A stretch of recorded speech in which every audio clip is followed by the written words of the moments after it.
Okay, let's unpack this. Today, we're taking a deep dive into something absolutely essential, yet often overlooked in animal health. Copper. That simple trace element. Exactly. You might just think of it as metal, but inside an animal, its absence can trigger, well, a whole cascade of serious problems. It really can. So our mission here is to dive into your sources on copper deficiency in two really interesting groups, camelids, so llamas, alpacas, Right. and cervids, deer, elk, moose. We're going to pull out the key insights to understand why copper is so vital, how not having enough leads to these predictable issues, and importantly, the unique challenges in managing it across these different species. And those challenges are quite distinct. Yeah, and this isn't just, about animal health in isolation. It's about understanding fundamental biology, even ecological impacts. Absolutely.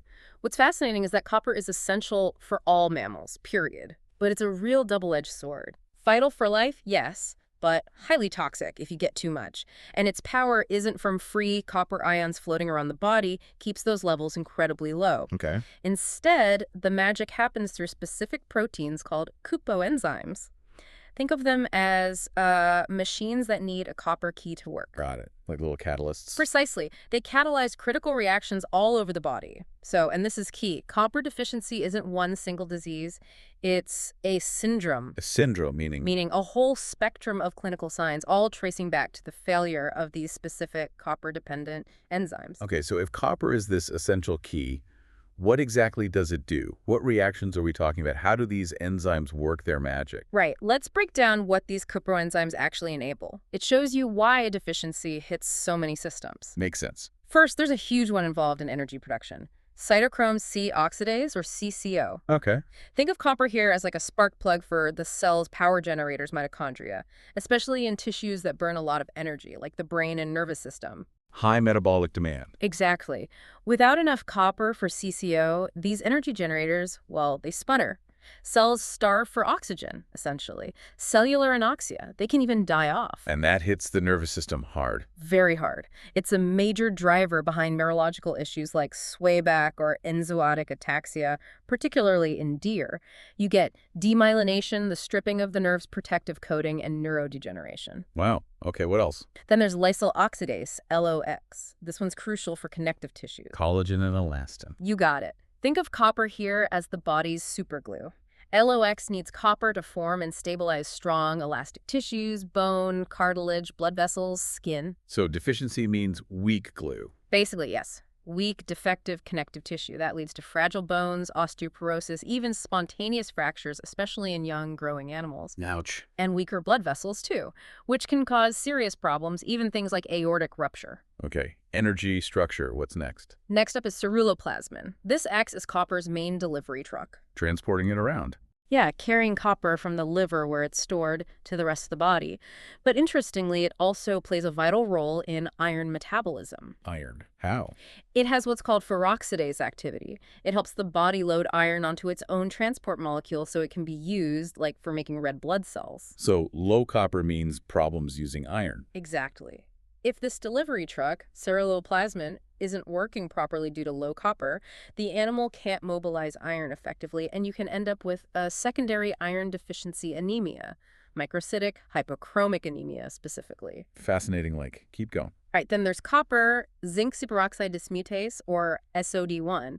This is an important antioxidant bodyguard. Protecting cells. Yes, its job is to neutralize harmful superoxide radicals, which are nasty byproducts of normal metabolism. Copper deficiency weakens this bodyguard enzyme, Leading to oxidative stress. Precisely. Increased cellular oxidative stress. This is particularly damaging to cells that work hard, like neurons, contributing again to nerve damage and neurodegeneration. So multiple hits on the nervous system. Absolutely. And one you might actually see quite easily involves tyrosinase. What does that do? It's key for making melanin the pigment, giving hair, skin, wool, fiber its color.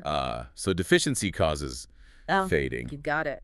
Impaired tyrosinase function leads to characteristic depigmentation or color loss, that washed out lighter coat, maybe spectacle eye around the eyes, or the dull, brittle, steely wool or fiber you see in sheep and camelids. Okay, that's quite a list already.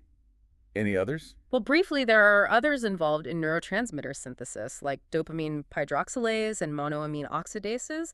It just shows how pervasive copper's role is, especially for neurological function. Okay, so you've laid out these specific biochemical breakdowns. Let's zoom out.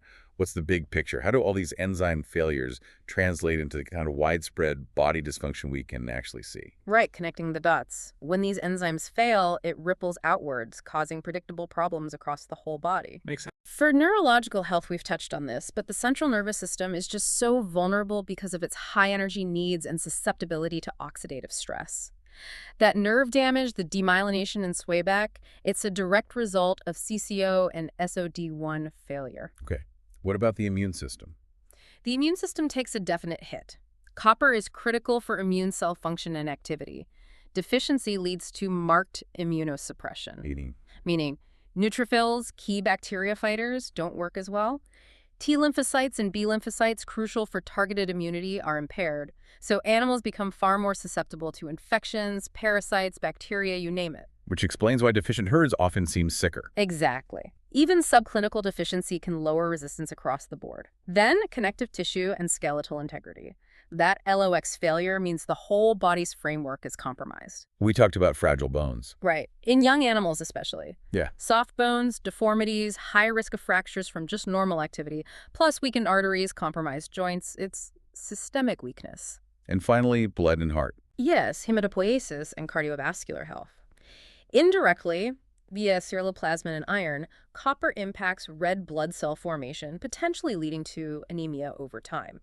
And directly, via LOX, it affects the structural integrity of the heart and major blood vessels. Okay, that's a comprehensive picture of why copper matters. Now, here's where, to me, it gets really interesting. Deer versus llamas. They handle copper so differently.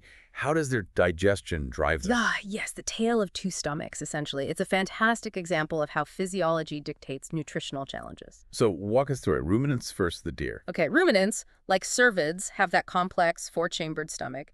The star player is the rumen, a huge fermentation vat. It's anaerobic, packed with microbes breaking down fiber. Good for digestion, but that environment is also highly reductive.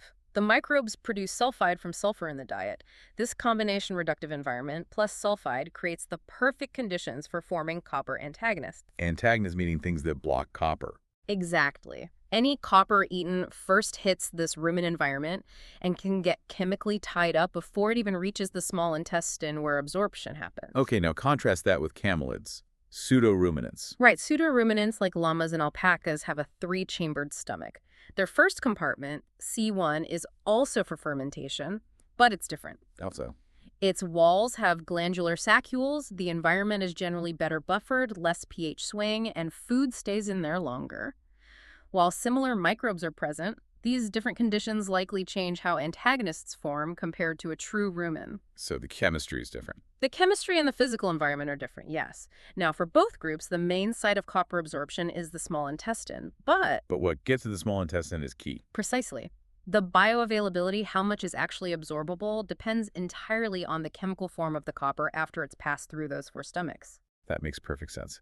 And you mentioned antagonists, these blockers. Why is secondary copper deficiency, where there's enough copper in the diet, but the animal can't use it, why is that so common, especially for grazing animals? Secondary deficiency is the most common form in grazing ruminants, absolutely. And it's almost entirely down to these mineral antagonists messing with copper absorption or utilization. Okay, explain that. The main culprit, the central theory, is the thiamolibdate hypothesis. It needs three players: copper, molybdenum, Mohs, and sulfur. All from the diet. All from the diet, yes. In the rumen, microbes turn dietary sulfate into sulfide. This sulfide then reacts with molybdate, what we call the form of molybdenum in feed, to create compounds called thiamolibdates. Okay, thiamolibdates. And they cause trouble. Big trouble. They launch a two-pronged attack. First, right there in the rumen, they can bind dietary copper to form insoluble copper thiamolibdate complexes. Which just pass through. Exactly. They don't get absorbed, just excreted in the dung. That's copper lost. Second, some thiamolibdates can actually get absorbed into the bloodstream. And then what? Once in the blood, they act like copper thieves. They can strip copper off its transport proteins and directly inactivate cuproenzymes throughout the body. So even copper that was absorbed gets knocked out. Correct. The animal ends up functionally deficient systemically. Even if technically there's copper stored in its liver, it can't be used properly. Are there other antagonists besides molybdenum and sulfur? Yes, high dietary iron and zinc are also known antagonists. They compete with copper for the same absorption pathways, the same sort of doorways in the intestinal wall. So too much iron or zinc blocks copper getting in. It can reduce absorption, yes. And for grazing animals, especially wild ones, accidentally eating soil can be a really significant source of iron, potentially worsening a marginal copper situation. Okay, so this digestive difference, Hmm. it leads to a critical divergence in risk, doesn't it? Deer struggling to absorb, camelids maybe handling antagonists differently but having other issues. Absolutely. This is the crux of why management is so different. Their physiologies lead to contrasting susceptibilities. Lay that out for us. Cervids, because of that rumen environment being an ideal thiamolybdate factory, are exceptionally vulnerable to secondary copper deficiency. If their forage is high in molybdenum or sulfur, or both, they're at high risk. Even if copper levels look okay? Even if copper levels look okay on paper, the interaction is key. This is why copper deficiency is such a widespread concern in many wild deer populations. Okay, now camelids. Camelids, on the other hand, show a really high sensitivity to copper toxicity. Toxicity, so the opposite problem. Often, yes, especially in managed settings. They seem to have a limited ability to excrete excess copper, mainly via bile. So it accumulates rapidly in the liver, potentially reaching toxic levels much faster than in other species like cattle or even sheep. Creating what you called a narrow margin of safety. A very narrow margin between what they need nutritionally and a dose that could be toxic or even fatal. While they can suffer from primary deficiency if the diet is truly low in copper. The bigger risk is often accidental poisoning. Yes, iatrogenic poisoning accidentally caused by us, usually through overenthusiastic supplementation, is a major concern. Their C1 compartment might also make them inherently less susceptible to the severe secondary deficiency caused by thiamolybdates that plagues deer. So different primary risks. Deficiency driven by antagonists in deer, toxicity risk from poor excretion in camelids. That's a good summary. And remember, there are even variations within species, like elk seem generally more susceptible to deficiency than red deer. It's complex. Okay, given these fundamental differences, let's get practical. What does copper deficiency actually look like on the ground? What are the signs you'd watch for in deer versus camelids? Right, the clinical picture. It definitely varies. Let's start with cervids. What hits them hardest? In cervids, copper deficiency primarily hammers the nervous system, the skeleton, and the immune system. Severity depends on how bad the deficiency is, how long it lasts, and the animal's age. And the classic sign. The hallmark is enzootic ataxia, or swayback. It's irreversible, neurodegenerative. Poor prognosis once signs appear. Caused by that nerve damage we discussed. Exactly. Progressive damage to neurons and their myelin coating in the spinal cord and brainstem. Usually shows up in deer around 9-12 months old as their liver copper stores, built up from the mother, run out. What does it look like?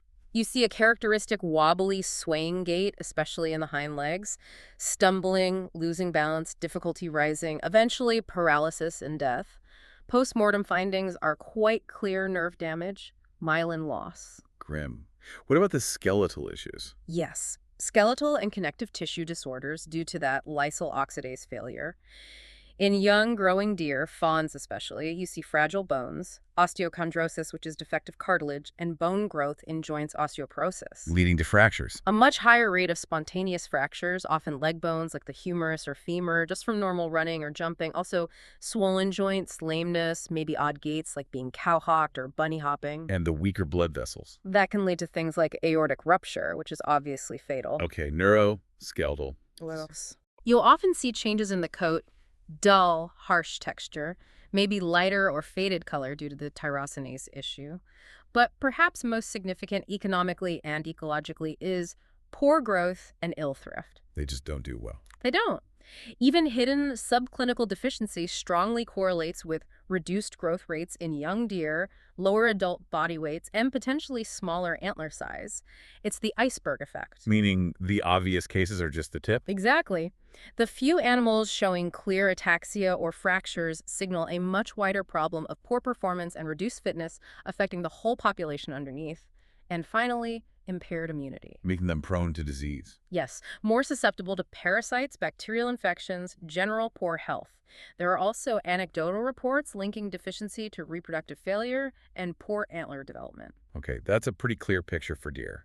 Now, shift to camelids. You said their signs are often more subtle. Yes, in camelids, the presentation is often more subtle, more nonspecific, which, combined with the toxicity risk, makes diagnosis really challenging. So what do you see? Often, dermatological and fiber abnormalities are noticeable. Like deer, they can show depigmentation, color loss in their fleece. The fiber itself might become coarse, wiry, kind of steely in texture. Any skin issues? There's a condition called idiopathic hyperkeratosis, basically thick, dry, scaly skin, often on the face and legs. It usually responds well to zinc supplementation, but copper deficiency might be a contributing factor sometimes. Okay. What about systemic signs? For systemic and metabolic signs, young ones, cresas, are most vulnerable. You might see poor growth, failure to thrive, a generally unthrifty appearance. And like deer, this often comes with increased susceptibility to infections due to weakened immunity. Anemia, too. Anemia has been documented, yes, likely due to that impaired ceruloplasmin activity affecting iron use. Now, what about the dramatic neuro and skeletal signs seen in deer? Swayback, widespread fractures. That's a key difference. Neurological and skeletal syndromes like enziotic ataxia are not as clearly established or commonly reported in camelids as they are in deer. So no classic camelid swayback. Not really, no. There are anecdotal reports of neuropathy, sure, but no consistent, well-defined syndrome linked strongly to copper deficiency, like in cervids. Same for skeletal issues. While problems can occur, widespread syndromes like in fawns aren't prominent in the literature for crias. But the huge challenge is... The huge challenge, the confounding factor, is copper toxicity. Their extreme sensitivity means chronic copper poisoning can cause signs that dangerously mimic deficiency. This chest. Depression, not eating, anorexia, apathy, lying down, just generally doing poorly, rapid deterioration, death. So a sick alpaca could be too little copper or too much. Exactly. And here's the critical diagnostic nightmare.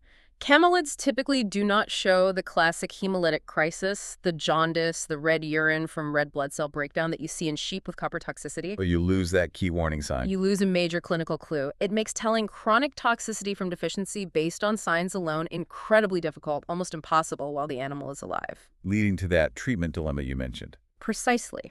Treat for deficiency when it's actually toxicity. You make it worse, potentially fatally. Treat for toxicity when it's deficiency. The animal continues to decline. Clinical signs alone are just insufficient. That is quite the puzzle, especially with those overlapping symptoms and the high stakes. So how do we figure it out? How do we unlock this mystery, really hammering home that test before you treat idea, especially for camelids? It's absolutely critical. You need a comprehensive diagnostic strategy, looking at the animal, its feed, its environment. Guessing is not an option. So what are the tools? Well, the liver biopsy is considered the gold standard for assessing copper storage. Why the liver? Because the liver is the main storage organ. Its copper concentration directly reflects the body's long-term reserves. It's the only reliable way to distinguish adequate status from marginal deficiency, or, crucially, subclinical toxicity, where copper is building up but signs aren't obvious yet. When would you use it? It's essential for postmortem investigations. Can be done on high-value live animals or as part of a herd investigation, maybe sampling called wild animals. The downside? Invasive. It's invasive, carries risks, and isn't practical for routine screening of lots of animals. Okay, so what's more practical? Blood tests. Blood analysis is more common, yes, but it's an imperfect tool for assessing copper status. Why imperfect? Serum or plasma copper measures the copper currently being transported, not what's stored in the liver. The body has homeostatic controls trying to keep blood levels stable. So normal blood levels could hide a liver deficiency. Exactly, especially a marginal deficiency. Blood levels often don't drop until liver stores are severely depleted. It's most useful at the extremes. Very low usually means deficiency. Very high might indicate toxicity, especially acute toxicity, but it's complex. So how do you use blood tests effectively? For herd screening, sampling a group, say 5 to 10 animals, gives you a better picture of the population trend rather than relying on one individual. You can also measure enzyme activity, like ceruloplasmin or SOD. But those have issues too. They do. Ceruloplasmin, for instance, is an acute phase protein. It goes up during inflammation or infection, which could mask an underlying copper deficiency. SOD activity also depends on zinc status. So interpretation needs care. Okay, animal tests have limits. What about the environment? Environmental and feed analysis is absolutely crucial, especially for figuring out secondary deficiency. You must test the forage, any supplements, maybe soil, water. Not just for copper. Critically, not just for copper, you need levels of the antagonists, molybdenum, sulfur, and iron. And that Ku-Mo ratio you mentioned. Yes, for ruminants like deer, the copper to molybdenum ratio Kumo in the total diet is often more revealing than the absolute copper level. Generally, 5.1 to 10.1 copper to moly is considered adequate. And if it's lower? If that ratio drops, say, below 5.1 and especially down to 2.1 or less, severe interference is likely. You'd expect secondary deficiency problems regardless of the copper concentration itself. That's a really key takeaway. It is. And finally, interpreting any lab result, liver, blood, feed, absolutely requires using species-specific reference values. What's normal for a deer isn't normal for an alpaca. Not at all. What's adequate for a deer could be approaching toxic for an alpaca, and vice versa for deficiency thresholds.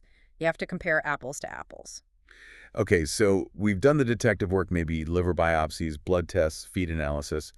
We think we know the problem. How do we fix it? How do we manage and prevent this, keeping in mind the differences between farmed and wild animals? Right. Moving from diagnosis to action. For farmed and captive populations, step one is always confirm your diagnosis. Reiterate, test before you treat, especially with camelids. Cannot stress that enough. Okay, then what? Supplementation. Yes, several supplementation methods exist, but their effectiveness depends on the type of deficiency. How so? Oral supplementation minerals in feed or drenches is common. It works fine for a simple primary deficiency where the diet just lacks copper, but It fails if antagonists are high. often, yes, particularly in ruminants. The antagonists in the rumen just bind the supplemented copper, preventing absorption. So you're pouring it in, but it's not getting used. So what bypasses the rumen? Copper oxide wire particles, COWP. These are tiny copper wires given in a capsule, an oral bolus. They lodge in the abomasum in ruminants, or C3 in camelids, downstream from the main fermentation. And release copper slowly. Yes, providing a sustained release that bypasses the initial rumen antagonism. They've been shown to be effective, including in alpacas. What about injections? Injectable copper products deliver copper directly into the body, bypassing the gut entirely. This makes them the most effective option when you have severe secondary deficiency caused by high antagonists. The copper gets straight into the system. Any other methods? Adding copper to water or treating pastures is generally unreliable for consistent dosing and effectiveness. Stick to oral, COWP, or injectable based on the situation. Okay, now tailor it. Strategies for deer. For deer, the focus is often on identifying and mitigating those antagonists. Test the feed, check that Ku-Mo ratio. And if the ratio is bad? If it's low, oral supplements might not cut it. Injectable copper or CRWP boluses become preferred options. You might also look at forage selection. Some plants, like chicory, are lower in molybdenum. And timing supplementation can help, like targeting late gestation or peak antler growth when demand is highest. Makes sense. Now the tricky ones. Camelids. For camelids, the mantra is extreme caution, always, because of that high toxicity risk. Specific supplements. Only use products specifically formulated for camelids or sheep, which have lower copper levels than cattle supplements. And absolutely critically, you must calculate the total daily copper intake from all sources: forage, grain, supplements, everything. To avoid accidental overdose. Precisely. That narrow safety margin means even small excesses can accumulate. The old saying, if a little is good, more is better, absolutely does not apply to copper in camelids. It can be fatal. Message received. Extreme caution. Now, what about managing wild deer populations? You can't exactly round them up for injections. No, managing minerals in free-ranging wildlife is a whole different ballgame. It's much more about indirect approaches. Like what? Mostly habitat assessment and population monitoring, identifying high-risk regions by mapping soil and forage mineral levels, especially Mo and S, and correlating that with deer health metrics. What kind of metrics? Things we can measure reasonably easily. Yearling body weights, maybe antler size in bucks, reproductive rates like fawn-to-dew ratios, hunter-harvested samples, liver, bone are an invaluable, cost-effective way to monitor the copper status of a population over time. And what about human impact? Land use? That's a huge factor. Agricultural practices and land use can inadvertently create problems. A classic example is liming pastures or fields. Adding lime. How does that affect copper? Liming raises soil pH, which makes molybdenum more available for plants to take up. So you can inadvertently create forage that's high in molybdenum, inducing secondary copper deficiency in the deer that graze there. Creating hot spots of deficiency. Exactly. Human land management can have these significant unintended consequences for wildlife health that we're only beginning to fully appreciate. And the broader implications go beyond just nutrition. They do. Widespread copper deficiency obviously impacts population dynamics, survival, reproduction affecting overall ecosystem health. But there's also fascinating emerging research suggesting a potential molecular link between copper status and chronic wasting disease, CWD. The prion disease in deer, how could copper be involved? The theory, still being explored, is that copper ions normally bind to the healthy prion protein.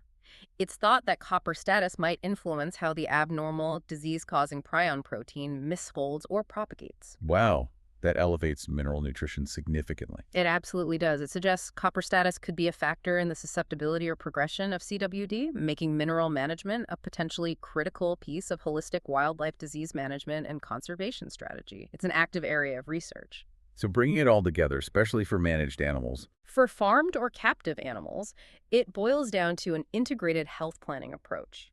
Baseline assessment, know your feed, know your animal status, ongoing monitoring, strategic, diagnostically driven supplementation tailored to the species, and a meticulous record keeping to see what's working. wow, what a deep dive indeed. We've really unpacked the vital role of copper, those crucial differences between camelids and cervids in handling it, and that whole cascade of effects when things go wrong. You definitely have a comprehensive shortcut now to understanding this complex topic from inside the cell right up to population health. And maybe this leaves you with an important question to ponder. Given this intricate interconnectedness, we've explored linking soil chemistry to enzymes inside an animal, and maybe even to devastating wildlife diseases like CWD. How might our own human land management practices be unknowingly shaping the health, the resilience, perhaps even the future of our wild animal populations in ways we're only just starting to grasp?